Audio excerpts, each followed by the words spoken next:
What if the most powerful medicine is already in your kitchen? Today on WellWaveNOW, we bring together lessons from our guest experts, Dr. Freda Wiley, Chef Mark Reinfeld, to ask a simple but transformative question: can you eat your way to health? Welcome to WellWaveNOW, your portal for actionable wellness insights. We, Breck Rice, Dr. Bob Levine, and I, Tim Daniels, are your wellness catalysts committed to elevating your health, enhancing your functionality, and optimizing your performance at every life stage. WellWaveNOW, where timeless wisdom lights your wellness path. Yeah, I've been excited about today's topic to jump back into the discussion on, food as medicine. I'm always interested in eating the right things for my own self and my family. I'm a big proponent of superfoods. I know that, blueberries is one of my favorite snacks. Blueberries and almonds are kind of my go-to, and they've been categorized as being in that, good superfood categories before. But I'm interested to hear your all thoughts on what you do too as well. But before we dive into what makes food work for you, let's ask, why does it even matter? And Dr. Bob, I like to start with you. Why does it matter in what we take in as food?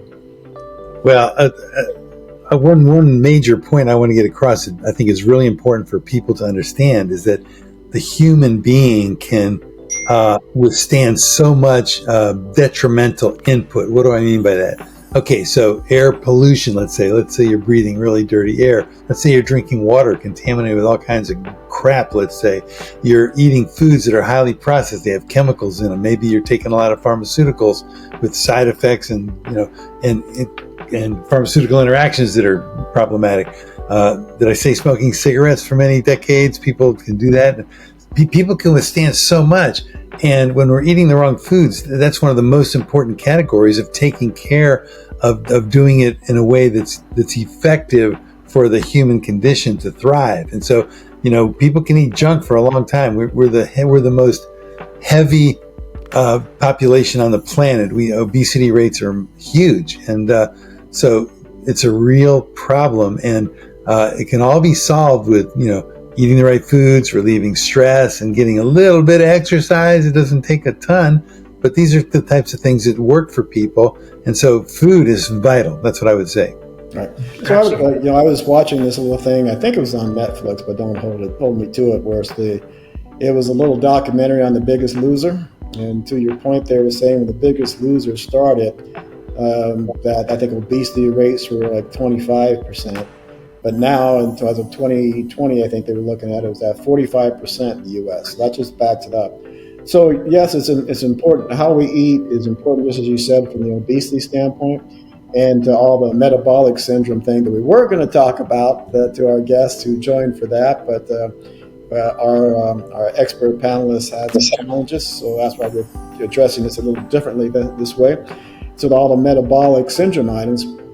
But also not just, which is diabetes and cardiovascular, but also the diet is important from preventing, not only being sort of curative or managing some diseases, but also from a preventative standpoint. And also, I think, as Dr. Wiley pointed out, even from an energy and a mood standpoint, what you eat can affect that. That's sometimes where people go to comfort food, but they ought to be going to those carrots that Breck eats really instead. So it's from what Dr. Bob says I agree with, which we rarely do, but also then from a preventative and a healing standpoint, from a cognitive standpoint, and from a mental health standpoint, what we put into our bodies is all very important. Well, let's talk about that, because we know, eating right is good for health, but prevention also, we covered that a little bit too with, I think it was Chef Mark that talked about how foods can also be preventative too. And I know, of course, that Dr. Wiley covered that with, her nutrition guides also. And those are all episodes that I encourage everyone to go back and review, because it was great information. Do you recall, either Dr. Bob or Tim, what some prevention suggestions were? Well, I think one of the suggestions was to watch the amount of each food intake. Like watch I use the word caloric intake, but the volume of food is really important because that's what's driving up. That's one of the factors driving up obesity. So I remember that for sure. Watching portion control, you could say, really important. That's something that I work on. I've been working on a lot. Portion control. Yeah. And I think the portions are key as well. I also remember Dr. Wiley brought out the point that as people focus a lot on different types of oils these days, and she really talked about how, if we were cooking, and she talked about how refined oils and processed meats and added sugars, how they directly kind of fuel chronic inflammation in the body. And again, some level of inflammation is good in the body and natural to get us through even sickness from damages to certain. If you sprain an ankle, inflammation is good to speed you through the repair on that. But when it gets chronic, it can lead to to heart disease, arthritis, and fatigue, and things of that nature. And so she talked to us about how refined oils were, the processed meats and added sugars were very key, and looking at what you intake there to kind of manage that chronic inflammation. Yeah.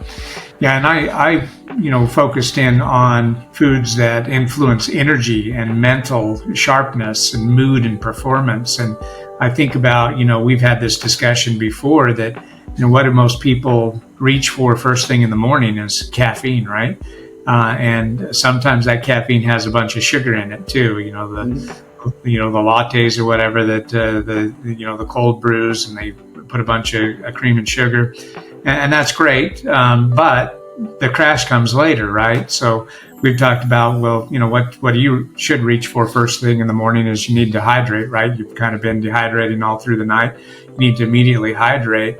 And water's great, but also our water is lacking in some minerals. So it might be a good idea to add some minerals. So, a pinch of good, sea salt that just is fortified with all kinds of minerals in there. Not only are you getting rehydrated, you're also restoring electrolytes that you lost during the night. And then you don't have the crash later on when that caffeine or sugar, high drops you later on in the afternoon. What are some other examples of foods that help with mental sharpness or mood? Bob would say donuts. What I wanted to say, just the right portion, the right amount. I wanted to say that what you described, Breck, is what I call the carbohydrate roller coaster. So, in other words, when people eat a lot of carbs without any protein or fats with them, a lot of sugars, that drives blood sugar way up, and then you got to have insulin released from the pancreas to bring it down. And oftentimes when that's happening, it'll go below what the normal blood level is, which leads to a little bit of a crash, and then people are craving sugar, carbohydrates, to get back up to normal. So you're on a carbohydrate roller coaster, as I call it. So it's really important to start your food intake with some protein and fat, and then finish it off with some carbohydrates, so the blood sugar level rises slowly and doesn't spike up on you. So that food intake strategy is really important, and most people don't know anything about that. So just hopefully they're absorbing what I'm saying here. Right. Yeah. Right. We'll talk a little bit later about what we'll add to this series that this whole thing was part of, which is food as medicine. And part of that is that insulin glucose roller coaster that Bob's talking about.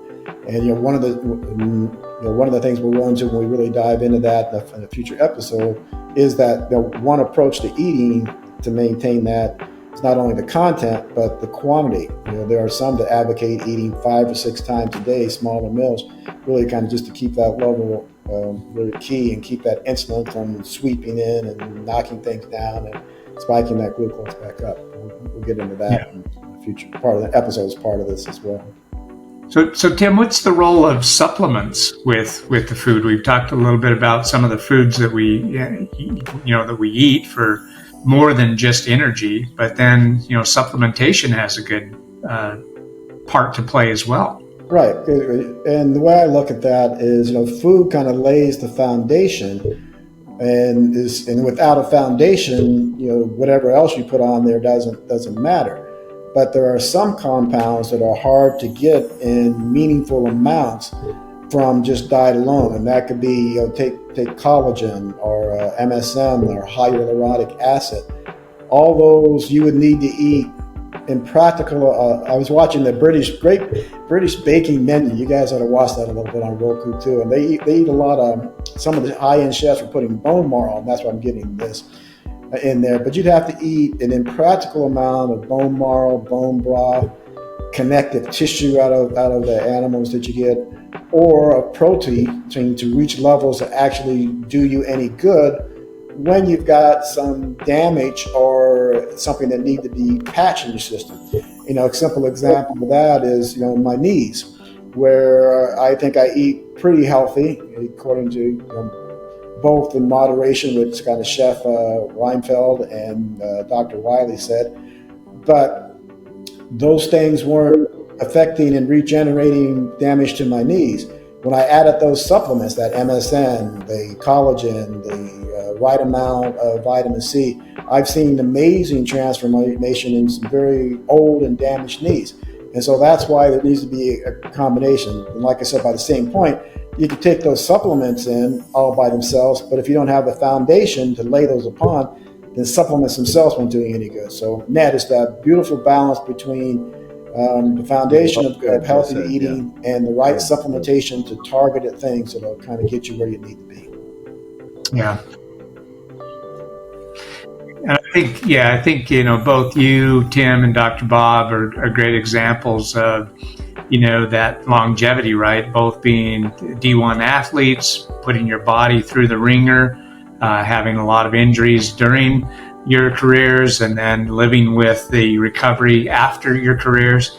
You're good specimens for, hey, what works and what doesn't work. So appreciate you sharing that. Maybe I'm going to tweak you a little bit on that, Breck. I'm going to tweak Bob on that too. Yeah, I haven't quite reached 75 yet. So we get to the longevity and the health span. I think you're older. Bob, I don't know. Maybe he's there. And so, and so you can say the longevity. This is Bob usually shows off his guns, when you're making comments about that.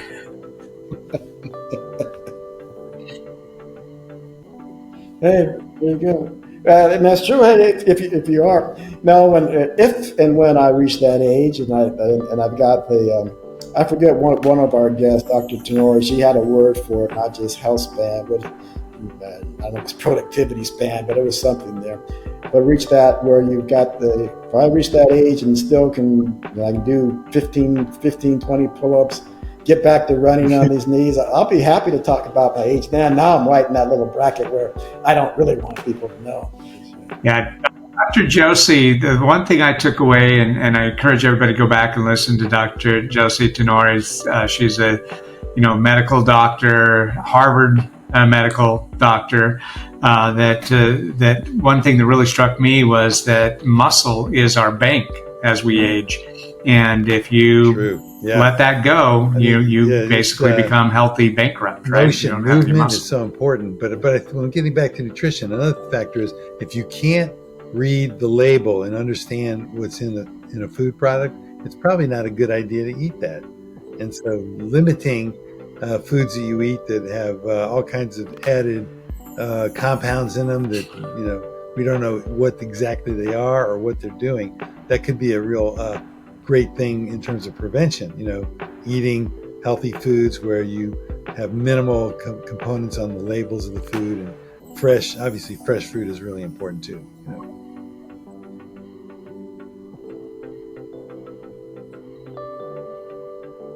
Yeah. And so, Bob, you're kind of taking us right where we need to go next. We kind of talk about and why eating in general is good, why eating healthy is the right thing, what it adds, how you do with supplementation. But to get practical, is kind of what kinds of foods and eating patterns make the difference. And you just put one on there that's about not eating the ultra high processed foods and things of that nature. So let's talk about what else needs to go on that plate regarding nutritional intake and what's good and what's not good and what works and what doesn't work. It's just crazy. You have people who are plant-based and people who are carnivores, and they're all keto and meat and fat, and so, it's just incredible the range the range of styles of eating. You have people. There's eat right for your blood type. There's it's just wild out there. It's like for me, it's like the wild west of nutrition. But I think that the key is getting food that is not contaminated with chemicals. I think that's really important. So, free range, raised organic meat I've been eating meat for my whole life. And I'm still only 55 years old. I think I'm younger than you. But anyway, so, I've been a meat eater, an egg eater, So what I'd like to do is I'll just give you my thoughts, is I eat as natural as possible. I buy organic when I can. Sometimes it's expensive, but if it's not too expensive, I'll buy it for sure. And farmers markets are the best for getting healthy food, because you go to a farmer's market, it's locally grown, and generally speaking, they don't use a lot of the chemical pesticides. So that's a good thing, a good strategy to have. And just get the highest quality natural foods you can, whether you're a plant-based person, which is fine, or you're a meat-based person, which is also fine. But I eliminate dairy, because I think that everybody has a dairy, quote, allergy. Because dairy, milk especially, became a processed foods back in the early 1900s when they started doing pasteurization and homogenization. And that's when all of a sudden people started showing up with, wow, I can't drink that without having gastrointestinal disturbance. So, you can call me what you want, but I tell you one thing. I help way more than all aspects of their health. And one thing I've done with people when they've got a lot of immune system reactions and inflammation, when I suggest to them that they go off of dairy, you would not believe how they lean out. The immediate leaning out is the face. Take somebody with a puffy face, eliminate the dairy, bam, it comes in. And well, imagine what you would look like if you dairy. I still got a dairy all the puffy face, Bob. I just don't like dairy any. I'd look like you. I tell the story of growing up on whole milk. We had our own milk cow as a little kid, and I remember my dad taking me. We were traveling and we went into a diner, and I ordered a big tall glass of milk, and my dad was explaining to me it might taste a little different, because it's going to be homogenized and pasteurized, and so I took a sip of it, and boy, I didn't really like that. Whatever that process was my dad told me about, I didn't like it at all, and I wasn't drinking my milk. He's like, how come you're not drinking milk? And I'm like, yeah, I don't like homogenized milk. He tasted it was sour. The milk was bad. You taste raw. I thought that's how all homogenized milk tasted, was bad. You would not believe the difference, how wonderfully marvelous that raw milk tastes compared to pasteurized and homogenized. Hey, listen, Jill, it's easy to explain. Pasteurization heats up the milk to the point where the proteins break down, they change their configuration, they become antigenic, meaning they stimulate an immune response. And human beings have not been set up over the millennia to drink milk that was denatured, protein denatured through heating. And then you got pasteurization, you get homogenization, where they spray the milk through these really fine filters, and it pulverizes the milk. Let me finish. It pulverizes the milk so the fat can't reform. That's why Bob, milk, because it was not homogenized. So anyway, those are the two things that I would recommend.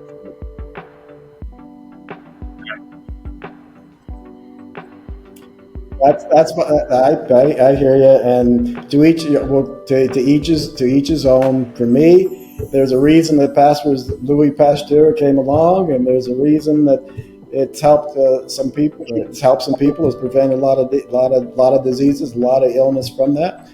If you could get great hold, there are whole tribes. I don't know if they still do it, but there were tribes like the Maasai in Africa, I believe it was, who will take their milk, mix it with blood and eat it, but they're raising them, you got control.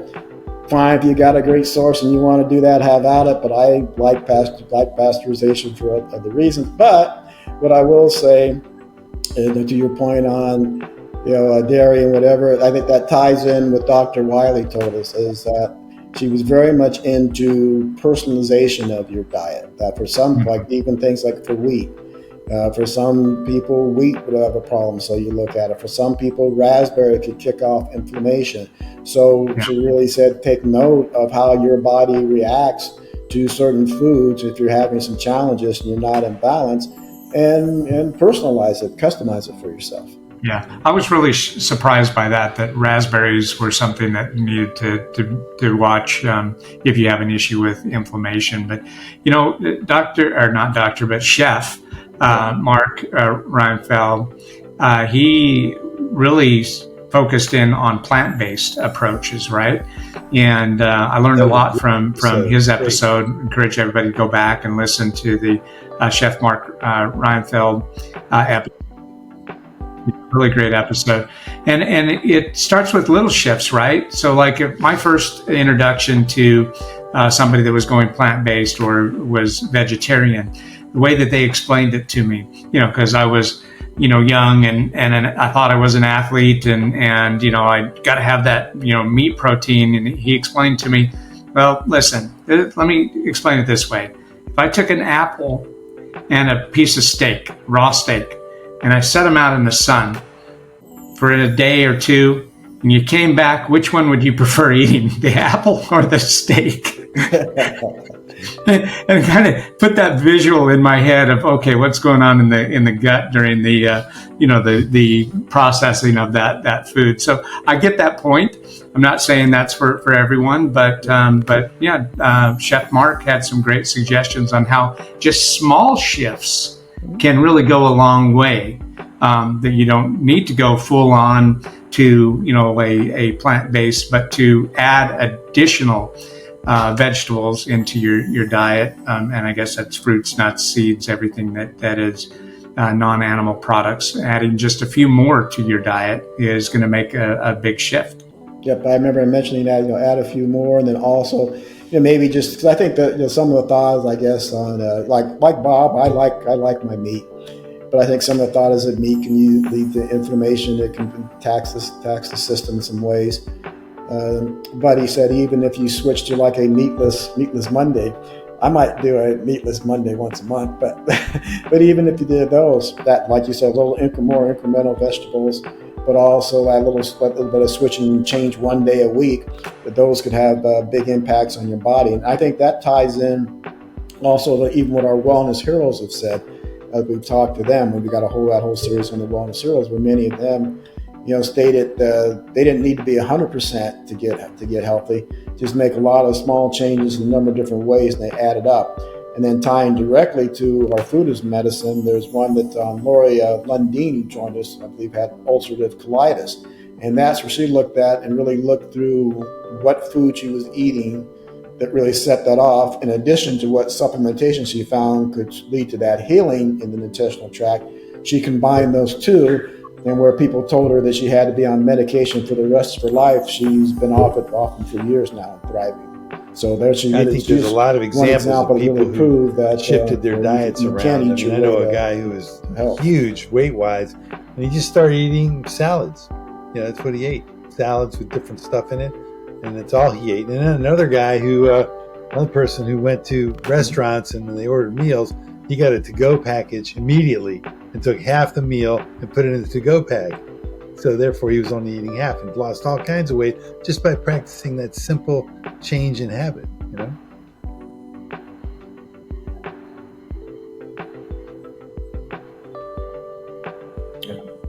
And when you lose that weight, it'll help you cognitively. It can help with energy and all those things. It also, though, you can just changes in diet, that customization that Dr. Wiley talked about. It was Dr. Ethan Keller even talked about a little bit. There's a little controversy, I guess, like even for osteoarthritis, as to whether or not you should eat eggs. He kind of recommends most people stay off it, but he did say there's no controversy in that it has omega-3, so some people say that can actually help with inflammation and other things. But he had found in some patients getting them off of eggs, led to that, to slowing down and changing their whole osteoarthritis pathway and trajectory. Yeah. And it takes time, right? It's not something that happens overnight when you make these shifts. It's like the examples you gave, Dr. Bob. They didn't immediately drop pounds. It took a while to shed those pounds.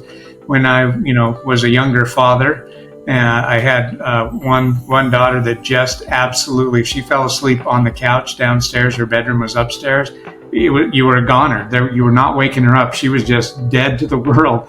And there's many times where I had to carry a 30, 35-pound kid upstairs to their bed. And I thought, as you're creaking up those old knees going up those stairs, going, man, what if I was 30 pounds heavier? This is how difficult it would be to get up these stairs. So it progressively happens, right, one way or the other. So I'm really looking forward to having Chef Reinfeld back on, because he's going to share some recipes for us, some simple recipes that we can share with our audience on how to put some really good, easy meal preps together where we can introduce more plant-based foods into our diet. Again, not promoting that anyone go one way or the other, just some suggestions and some ideas to incorporate into your meal prep as a general so practice. Impressed by all that he had to say. But one of the things that he was talking about was how to use different spices to alter the flavor, and also fresh vegetables, fresh plants, fresh everything. That's what he was emphasizing. No processed stuff, So that's really good.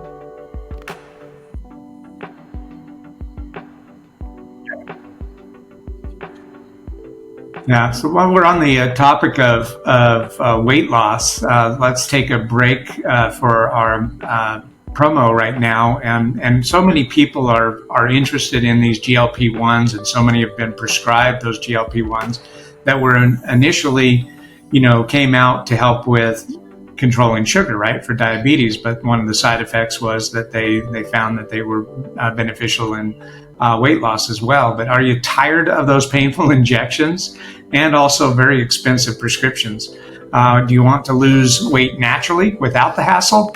Well, introducing Brain IQ Fast Melts. This is a revolutionary way to shed pounds effortlessly. And it's about a fourth of the cost of traditional GLP-1 prescriptions. You can lose up to 28 pounds in 10 weeks on average with no side effects, because it's all natural. The leading prescriptions take 40 weeks to get similar results. And of course, they do have some negative side effects you need to be aware of.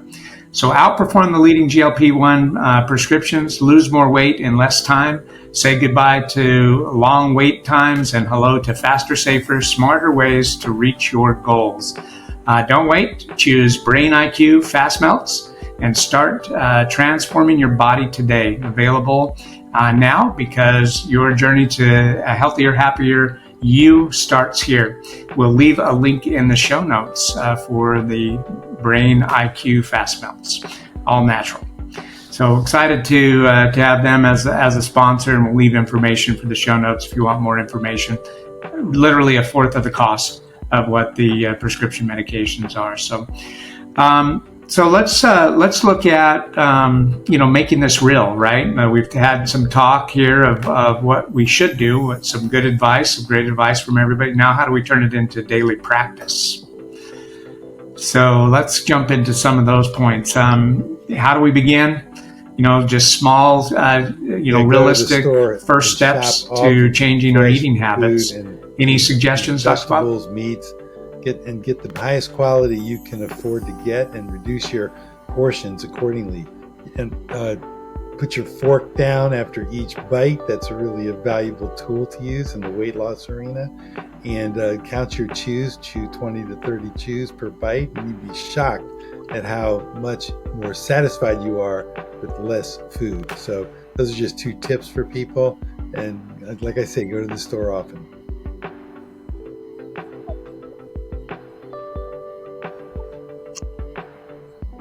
So putting the fork down, is that taking a pause?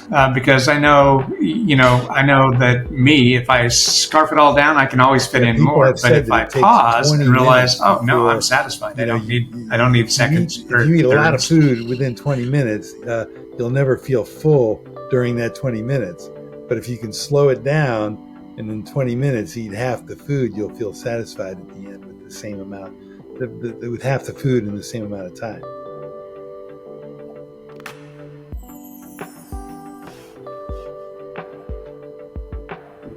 So that chestnut or whatever the hot dog eating champion, if he took a 20-minute break, he wouldn't be able to pound all those hot dogs. I have nutritional strategies that include the physical aspects of eating too, chewing the food and enjoying it, and also eliminating distractions during the meal. Make the meal time a quiet time, even if it's a short amount of time. Just make it quiet and no electronics, no distractions. Don't be watching TV. Really focus on the food and absorbing the food.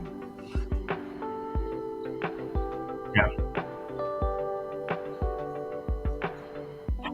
Tim, what are your tips? So I think what Bob's talked about is good for mood and satisfaction and weight management, but I'm also draw upon what Dr. Wiley says as we want to look at the preventative items, the healing aspects, and even do it on a budget, was that she wants to have us eat more of the colors of the rainbow. And so, and that's what if I go, I do look at I try to mix up. One week I might eat strawberries. The next week maybe it's bananas. Yeah, and so it's eat that. Then next week it's more heavier on some of the greens. So I think that matches in with the small changes that Chef Reinfeld said. Those little small changes can impact. It also ties in with the budget. If you go full organic and all that, some of your produce will cost you more. However, if you and then there's a range. There's like the top 10 pesticide fruits that you really need. Maybe those you go and you do those organic. The other ones, take them normal to start with. Stay within your budget. Those are going to be the improvements. So that's yeah. From that episode with Dr. Wiley, and you brought up the topic of strawberries. I actually learned something from you that day, Tim, and that was that you can eat the tops, the little flowers on the top of the little leaves on the top of the strawberry. There's actually some great nutritional value there. Yeah, but so that's 2 points on that one. One, I think as she said, and others, is sometimes we leave off parts of the plant that we should still eat on, that can be eaten. Stretch those things. That'll help the budget. Number two, those things can also be healthy. I was just having some vague intestinal issues that my doctors couldn't tell me what it was. And they said, well, if it comes back, if it gets stronger, we'll do A, B, C, and D. We'll send you to a specialist. And I just had a prompting. I will say the spiritual prompting in spirit. I was looking at the strawberry one day and said, I've never eaten the leaves on these. I wonder if they're any good. And so I followed that prompting and I looked, and sure enough, it said leaves, intestinal issues. I started eating the leaves off of strawberries I bought. 2 weeks, no issue. And and it's not come back as I continue to put those strawberries in my rotation and eat the leaves. They're kind of bland. Serious placebo effect. I just make sure you eat them with the strawberry and get that little flavor mixed in, but they're good. Bob would say healing comes through placebo. No, without placebo, spiritual prompting. Seriously, Looked placebo it up. Evidence was put it in the belief, right? What you're talking about. So when I joke around about placebo, just to joke around with you, Tim. However, placebo is really important because it could be foundational. Placebo plus your strawberry leaves, together can make all the difference.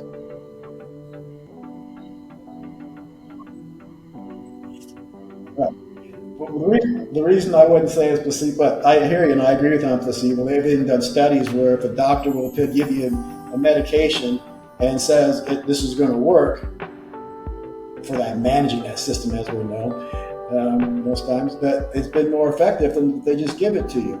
And so, belief, placebo, it was good. But for me, it wasn't this. I didn't believe it was going to work. I just looked at it and said, hey, there's some thought that this has impact. Yeah, that's the intention. Stuff. I'm ready to try it because nothing else has impacted this. Boom. And that's it. Yeah.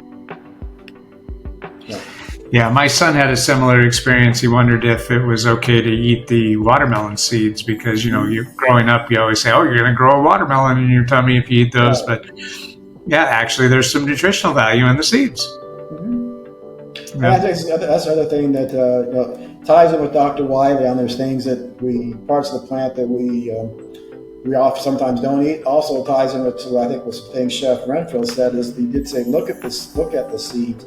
Incorporate the seeds. So seeds from different things as well as another thing that should be on the plate for people. Yeah, what I learned was... Aren't you a big seed eater, Breck? Yeah, love my seeds and nuts. I'm a nutty guy. So, but keeping joy in food, retraining your taste buds and discovering, new tastes. What we learned both from, Dr. Wiley and Chef Mark was, try different spices that you haven't tried before. You may discover something you really like, and so I'm really looking forward to the next episode when we get the cookbook and some of the recipes there. So let's step into our closing segment here, and let's point to what can keep us motivated and keep us moving in the right direction here. So, Chef Mark Reinfeld, his cookbook course is coming out.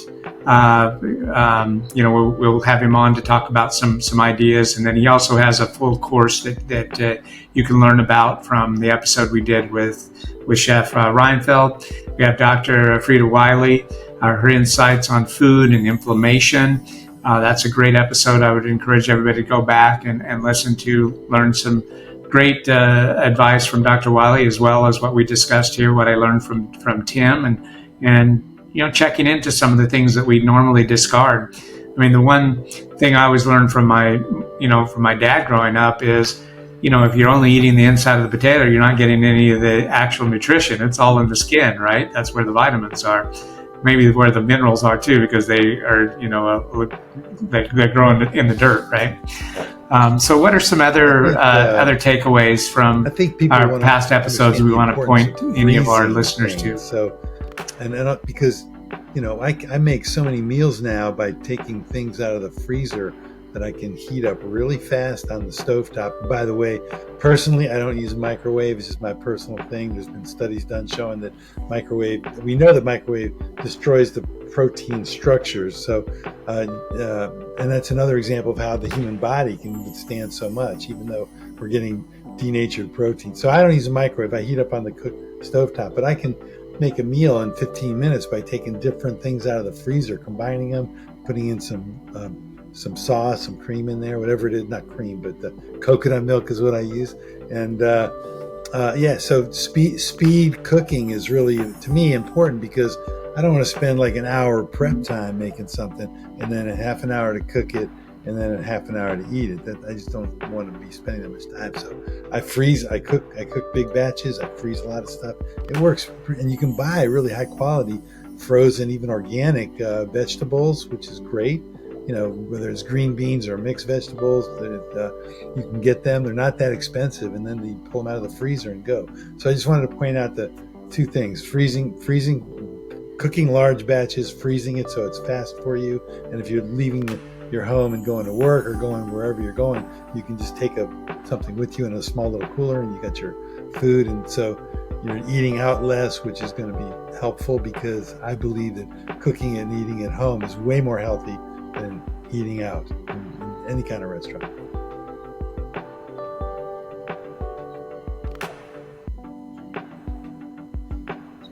So that's one of the things you said, to make it easy for people, get them from being frustrated and being overtaxed. I think what else have you found, if people can stay in touch with how they're feeling, like go out and eat a junky meal. Just do it and see how, and just be with yourself and see how you feel, and then eat a really healthy meal and be with yourself and see how you feel. I think when we monitor how we're feeling about things after our food, we can tell a lot.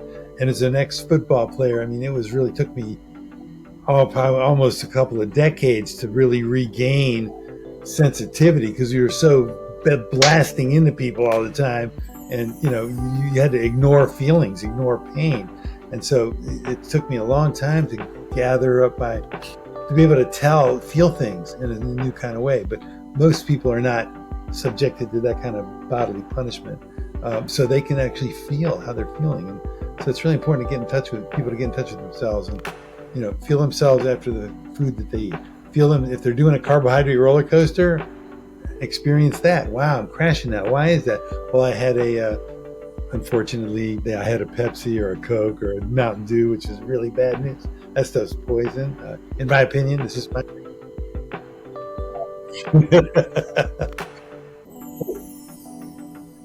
Or raw milk. Raw milk really doesn't. Have you ever tried raw milk? What about milk and Pepsi? Was that the Laverne and Shirley? Milk and Pepsi? Yeah. I think I had some raw goat milk from one of my buddies back a long time ago. Awesome. I think that's the only thing I've tried. We got to eat right out of the goat, mixed it. There's nothing. That's a long time ago. But I like it. There's a really good book called if I eat my cream, History of Raw Milk. It's pasteurized. It covers what happened in the 1900s. There was a choice that had to be made. It's either like heat the stuff and heat up the milk to kill everything that's hurting people, or make the cow's environment more healthy. And it was a lot cheaper to heat up the milk than it was to make the cow's environment, where they brought all the cows to the cities and having them eating the mash from distilleries. It was a dirty mess. So they just heated the milk up. That's how it happened, Tim. So that's the background.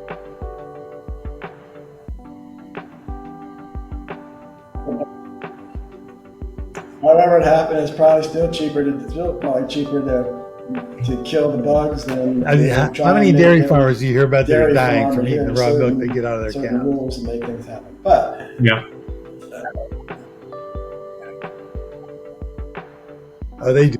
Yeah, are you kidding me? They love it. I've never talked to dairy farmers as to whether or not they take the raw milk from the cows. So I have, and I can tell you they love it. Maybe they may or may not. I don't know. I've never talked to them, so I don't know.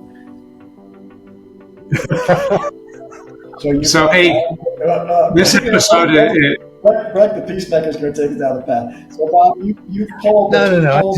I just talked to a bunch of Michigan farmers who harvested their milk, because we were buying it. From one of my kids had a big time mucus problem from dairy. So yeah. So. Anyway. Let's go. Right, we'll talk about that. Right, but that's that particular area. I just don't. I'll have to put a poll. I think I still have some little known fact that we used to get our milk from a little thing called in Grand Island. It's still there. From Grand Island, Nebraska. I grew up in the time they could still deliver to your doorstep. It's called Fair Acres.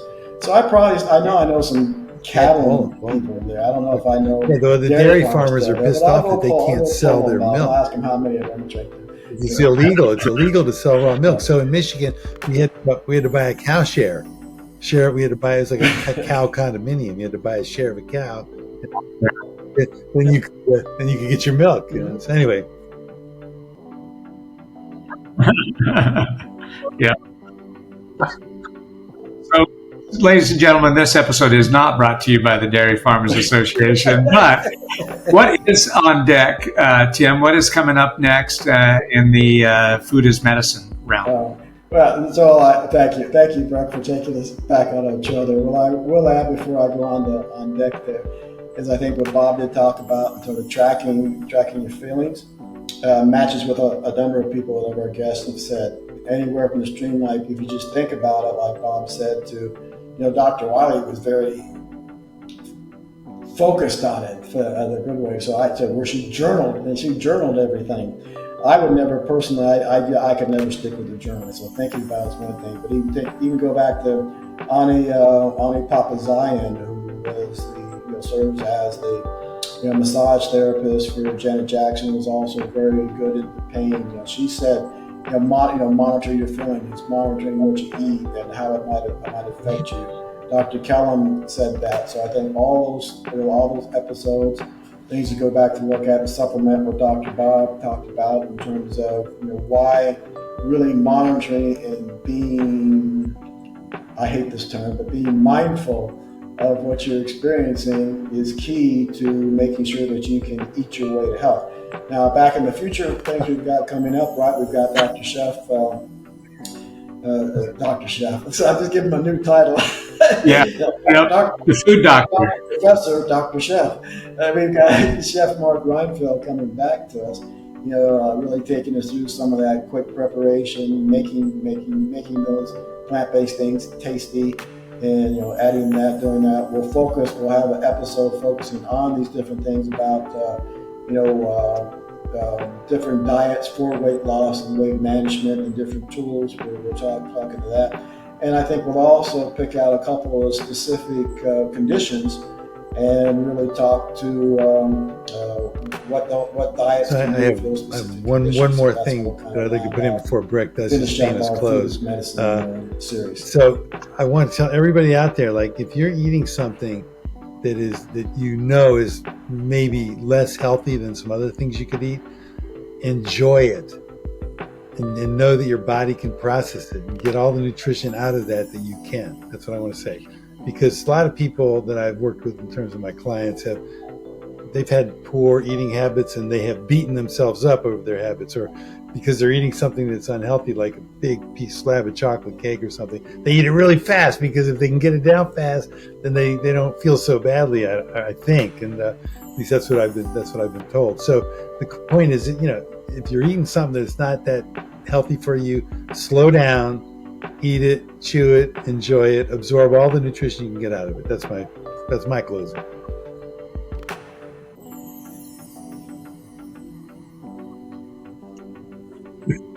I appreciate that. And my final takeaway is... Like you say, but enjoy it, because tomorrow you'll be dead. So enjoy it. Drink and be merry. Eat. Yeah. Now, my final takeaway is that how food and supplements together, build a foundation of lifelong health. And to the point that you made earlier, Tim, you sometimes can't get all of the nutrition out of the raw food, and some supplementation is needed.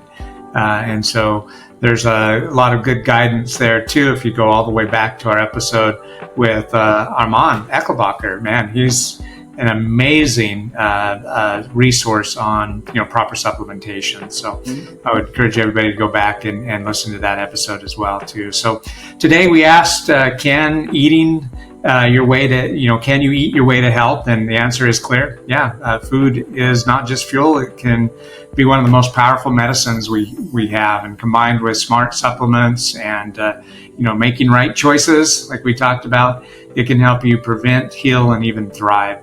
So stay curious, stay inspired, and always stay well. Always also remember, wellness, it's in you.